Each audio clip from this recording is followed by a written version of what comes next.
সুপ্রভাত সকলকে। আশা করি সবাই সুস্থ আছেন, ভালো আছেন, দুর্গম খুব ভালো করে কাটিয়েছেন। আমি প্রিয়াঙ্কা, আর প্রত্যেক রোববারের মতন এই রোববারেও এসেছি সবার সাথে একটু গল্প করতে, নিজের ভালো লাগা, মন্দ লাগা, দৃষ্টিভঙ্গি এসব শেয়ার করি।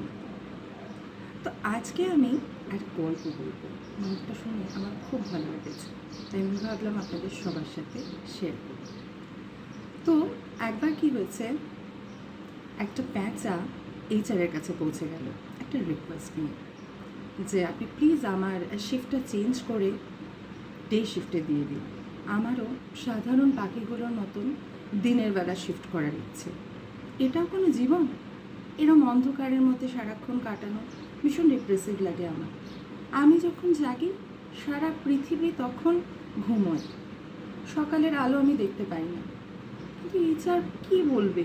সেও সেই কথাই বললো, তোমাকে ডে শিফট কী করে দেব, তুমি তো সকালে কিছু দেখতে পাও না। তো প্যাঁচা বললো, না ঠিক আছে, প্লিজ আমাকে দিয়ে দাও, আমি যেভাবে হোক ম্যানেজ করে নেব। রাতে যেরকম চুপ করে আমি একটা ডালে বসে থাকি, আমি দিনেও কোথাও একটা কোণা খুঁজে নেব। কিন্তু অ্যাটলিস্ট আমার স্লিপিং শিডিউলটা পাল্টাবে, আমি একটু দিনের আলো দেখতে পাবো, আমার ভালো লাগবে সবার সাথে। আমাকেও সাধারণ পাখিদের মতন তুমি ডে শিফট করে দাও। আমার সাধারণ লোকেদের মতন সাধারণ জীবন কাটানোর ইচ্ছে। কিন্তু দুঃখটা এটাই যে প্যাঁচাটা যে ভুলটা করছে, আমরা প্রতিবার এই ভুলগুলোই করি, আমি আপনি সবাই।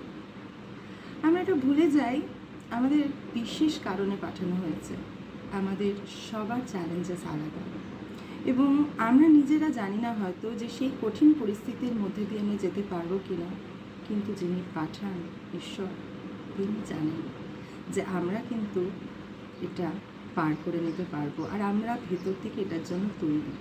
সেটা আমরা নিজেরা বুঝতে পারি না, কিন্তু এই কোম্পানি যে চালায়, এই দুনিয়ার মালিক, সেই কিন্তু এটা জানে, আর সেই জন্যই সেই চ্যালেঞ্জেসগুলো আমাদের জন্য থাকে। সেই জন্য আমার মনে হয় এইচআরের কাছে গিয়ে এরকম রিকোয়েস্ট যেন আমরা কেউ না দিই, বরঞ্চ নিজেদেরকে তৈরি করে যেই রকম কঠিন সমস্যা আসুক, যেরকম দিন আসুক, আমরা সেটা নিজেদের মনের জোর দিয়ে ঠিক পার করে নিতে পারবো। রবিবার ভালো কাটুক, আবার দেখা হবে।